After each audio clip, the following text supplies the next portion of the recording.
গাড়িতে ঘোরার থেকে হেঁটে বা সাইকেলে ঘোরা ভালো। একের পর এক দুর্নীতিতে বিদ্ধ দলের নেতাদের এভাবেই সতর্ক করেছেন মমতা বন্দ্যোপাধ্যায়। তিনি বলেছেন শপথ নিতে হবে দুর্নীতির কাছে যেন কেউ মাথা না নোয়ায়। এরপরেই তিনি বলেছেন বৃষ্টি গায়ে লাগলে তা স্নান করে ধোয়া যায়, কিন্তু নোংরা গায়ে লাগলে মনে লাগলে ধোয়া যায় না।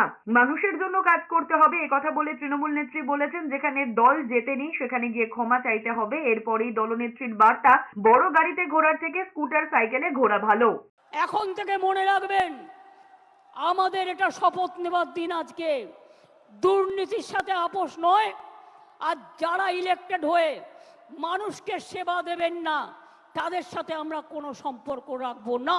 যেখানে যেখানে জিতেছেন ভালো করে মানুষকে গিয়ে ধন্যবাদ জানাবেন।